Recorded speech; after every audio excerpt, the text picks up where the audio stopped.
जैसे कि आपने पिछली कहानी में जाना कि किस तरह पंडित जी के कहने पर राजा देवराव अपने दूसरे महल जो वाकौली में था वहां चले गए और शमशान के तांत्रिक ने उन्हें काली डाकन, नर तेंदुआ, मुंजिया और चुनिया जैसे राक्षसों से बचने के लिए बेताल घाट भेजा, बेताल पे कब्जा करने के लिए। और बेताल कहानी के अंत में बेताल ने एक बच्चे के बारे में जिक्र किया था कि राजा के आने वाली पीढ़ी को वो बच्चा बचाएगा और उसके सिंहासन का असली वारिस होगा। अब आगे की कहानी। जो बच्चा पैदा हुआ वो दापोली गांव में पैदा हुआ था, जहां राजा देवराव पहले रहा करते थे और रूपलता को जिंदा जलाया गया था। और दापोली गांव में ही मुंजिया और चुनिया को पेड़ में कैद किया गया था। जो बच्चा पैदा हुआ उसका नाम उसकी माँ कौशल्या और पिता शंभू राणे ने नौशेर रखा था। नौशेर राणे। यहाँ राजा देवराव ने भी दूसरी शादी कर ली, रानी पार्वती के साथ। 1 साल बाद उनके यहाँ भी एक संतान ने जन्म लिया, जिसका नाम राजा ने राजकुमारी नंदा रखा। राजकुमारी फूलों सी नाजुक और बहुत ही सुंदर थी। एक बार कोई उसे देख ले तो उसे नजर नहीं हटा पाता था। दोनों अपनी अपनी जगह बड़े हो रहे थे और बेताल पूरी तरह से राजा की संतान और राज्य की रक्षा कर रहा था। पर इस कहानी में एक और व्यक्ति भी है जिसकी वजह से मुंजिया, चुनिया जैसे खतरनाक राक्षस जो पेड़ में कैद है वो निकल जाएंगे और दापोली गांव में कोहराम मच जाएगा। और उसी के वजह से नौशेर और राजकुमारी नंदा भी मिलेंगे। इस व्यक्ति का नाम है चक्री, जो नौशेर का बचपन का दोस्त है। दिखने में एकदम पतला दुबला, बड़ी बड़ी उल्लू जैसी आंखें, हर किसी के काम में अपने टांग अड़ाने वाला, गधे जैसा बेवकूफ, बड़ी बड़ी बातें करने वाला, एक नंबर का डरपोक। ये हमेशा कोई ऐसा काम करता है जिस वजह से गांव वाले और नौशेर कोई ना कोई मुसीबत में फंसते रहते हैं। किसी चुंबक की तरह मुसीबत इसके साथ चिपकी रहती है। दुनिया लाख नौशेर को इससे दूर रहने के लिए कहती है, पर नौशेर और चक्री की दोस्ती अटूट थी। चक्री नौशेर के लिए कुछ भी करने के लिए गुजर जाता था। नौशेर भी अपने बेवकूफ दोस्त चक्री से बहुत प्यार करता था। नौशेर और चक्री एक दूसरे के बाजू में ही रहते थे और दोनों के घर के बिल्कुल सामने अम्बा मौसी और तुकाराम चाचा का घर था।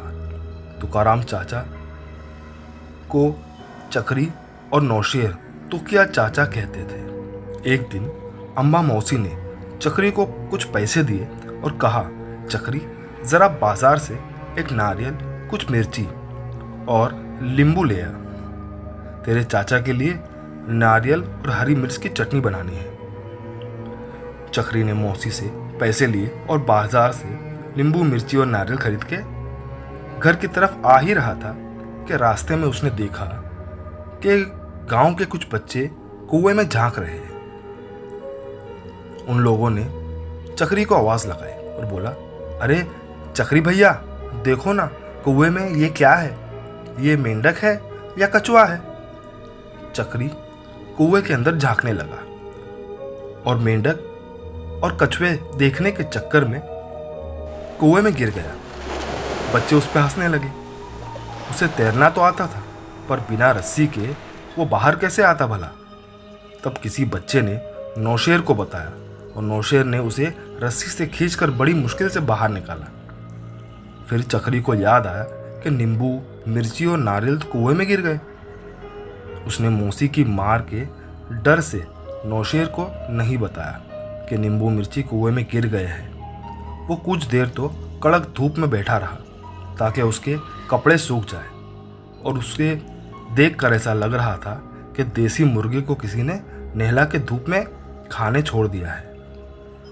उसके सर के सारे बाल खड़े हो चुके थे। वो किसी परकटे मुर्गे की तरह लग रहा था। वो बैठे बैठे सोच रहा था कि अब तो अम्बा मौसी बहुत कूटेगी। और अचानक उसकी नज़र एक पेड़ पर पड़ी।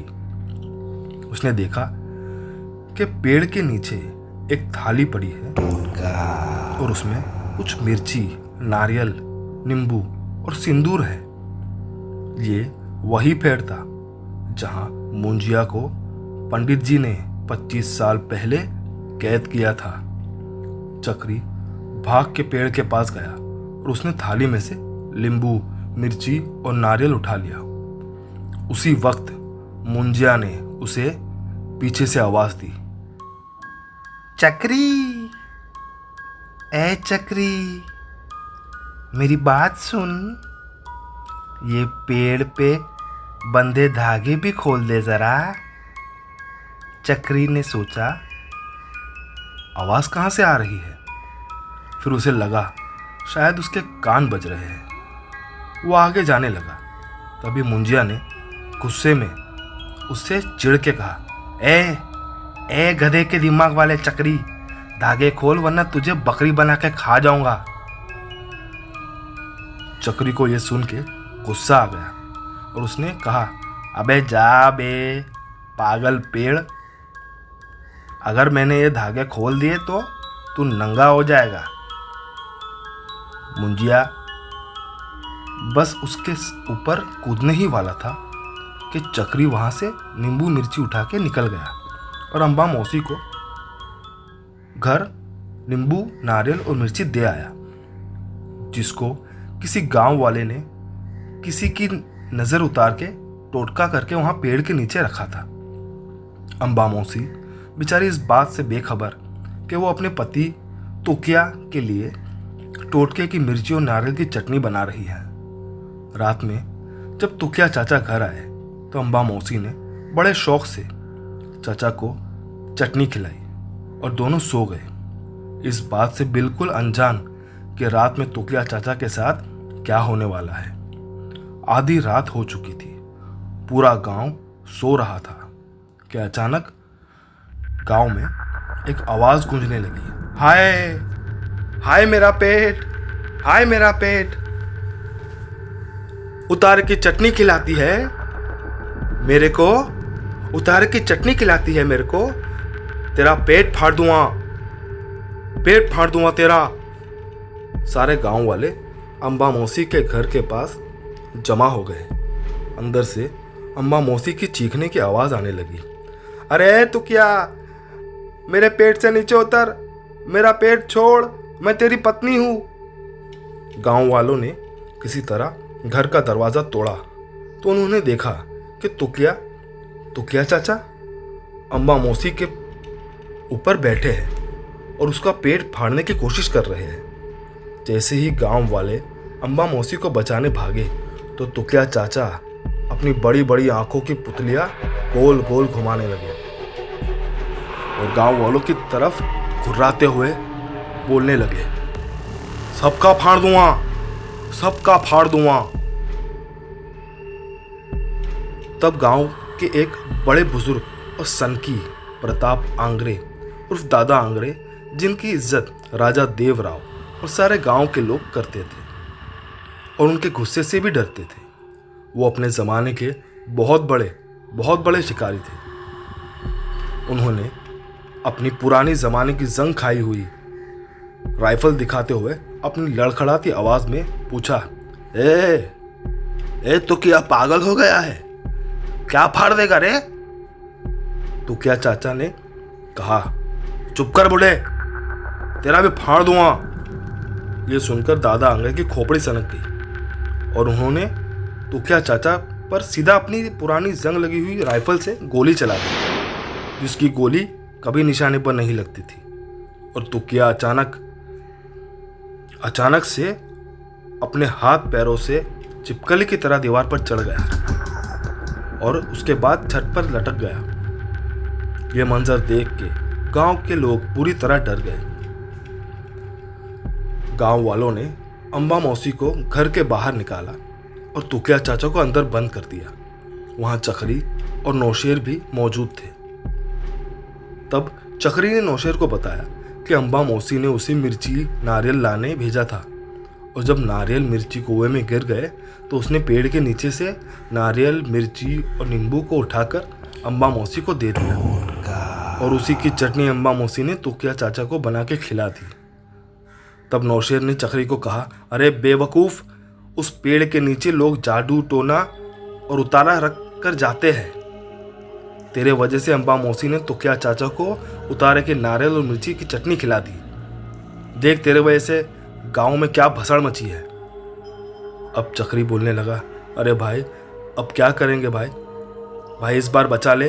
अगर गांव वालों को पता चल गया ना कि ये सब मेरे वजह से हुआ है तो तेरे भाई को ये लोग मार मार के सुअर बना देंगे। तुझे कंकौली गांव की उस नीली छतरी वाली लड़की की कसम, बचा ले नौशेर। मेरे भाई अपना चाणक्य वाला दिमाग चला और बचा ले मुझे। नौशेर ने कहा, फिक्र मत कर, कुछ करता हूँ। तभी अचानक गांव में धुआं धुआं होने लगा और अचानक नौशेर और चक्री के सामने एक बूढ़ा आदमी आ गया जिसने शरीर पर कुछ भी नहीं पहना था। उसके लंबे लंबे सफ़ेद बाल, लाल लाल आंखें, लंबे लंबे नाखून, जिसको देखकर दोनों डर से कपकपा गए। दोनों वहां से भागने ही जा रहे थे कि उनके पैर जैसे जमीन में गड़ गए। वो अपने पैर हिला भी नहीं पा रहे थे। डर के मारे चक्री कहने लगा, हमको माफ कर दो नंगे बाबा, हमको माफ कर दो नंगे बाबा, हमसे गलती हो गई। उस बूढ़े ने जोर से चीख के कहा, चुप कर गधे की बुद्धि वाले प्राणी, मैं इससे मिलने आया हूं। तू ही है ना नौशेर रानी? नौशेर ने डरते डरते कहा, हाँ मैं ही। क्या चाहते हो? चक्री धीरे से कहने लगा, भाई लगता है तेरा ही खून पिएगा ये नंगा पिशाच। दांत तो देख इसके, कितने लंबे लंबे और नुकीले हैं। फिर बूढ़े ने नौशेर से कहा, तू एक साधारण आदमी नहीं, जल्द ही तू बहुत बड़े बड़े काम करेगा। नीली छतरी वाली लड़की कोई और नहीं, तेरी पत्नी बनेगी। वो राजा देवराव की बेटी है, राजकुमारी नंदा। जल्द ही मुनिया और चुनिया पेड़ से भी आज़ाद हो जाएंगे और इस गांव में कोहराम मचाएंगे। इस गांव पे राक्षसों का कब्जा होगा। काली डाकन और नर तेंदुआ का आतंक दोनों गांव में होगा। तुझे उस लड़की को काली डाकन, नर तेंदुआ, मुंजिया और चुनिया जैसे राक्षसों से बचाना होगा। तो जल्द ही तू राजा देवराव के सिंहासन पर बैठेगा, इंसाफ करेगा, बिल्कुल उस फारस के राजा की तरह जिसके नाम पर तेरा नाम रखा गया है। नौशेरवा। नौशेर ने उस बूढ़े को घबराते हुए पूछा, मैं भला ये सब कैसे करूँगा? और आपको ये सब कैसे पता है? कौन हो आप? कौन हो? बूढ़े ने कहा, जैसे भी करेगा बस तू करेगा। और तू जानना चाहता है मैं कौन हूं? मैं हूं बेताल। ये कहकर हंसते हंसते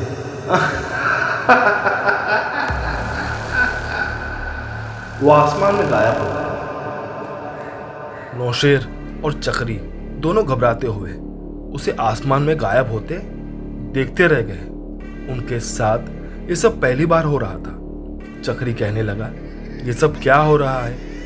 ये नंगा पिशाच तो बेताल निकला। ये मुंजिया,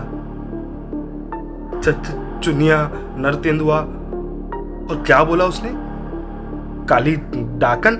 ये सब कौन है? और तू कौन है भाई? तू कैसे लड़ेगा इन सब से? भाई आज से तेरी और मेरी दोस्ती खत्म। तू अपने रास्ते जा, मैं अपने रास्ते जाता हूँ। मुझे तो लगता है इन सब की तरह तू भी कोई पिशाच है।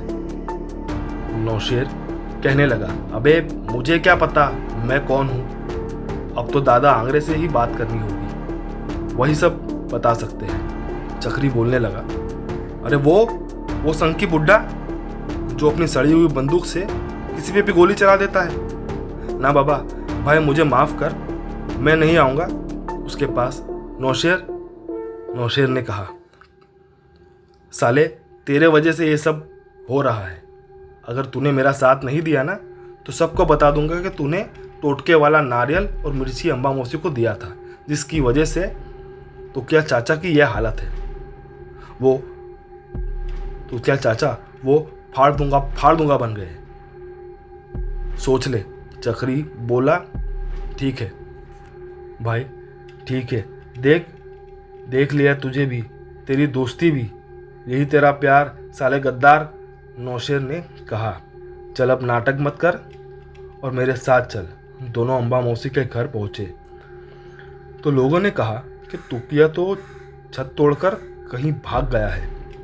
तभी नौशेर के कान में बेताल की आवाज़ आई और बेताल ने उससे कहा कि तुकिया मुंजिया के पेड़ के पास बैठा है, इसके पहले कि वो पेड़ के धागे खोल दे, मुंजिया को आज़ाद कर दे, जल्दी वहाँ जा और उसको उल्टी करवा।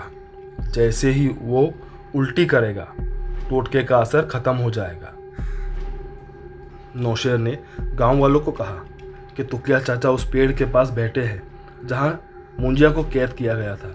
सारे गांव वालों को लेकर नौशेर वहां पहुंचा और किसी तरह गांव वालों ने तुकिया चाचा पर जाल डालकर उसे पकड़ लिया और किसी तरह उसको उल्टियाँ करवाई। जैसे ही उसने उल्टी की, उसके मुंह से कांच के टुकड़े, कीले, औरत के बाल और टाचनी लगे हुए नींबू निकल रहे थे और तुकिया चाचा अपने होश में आ गए।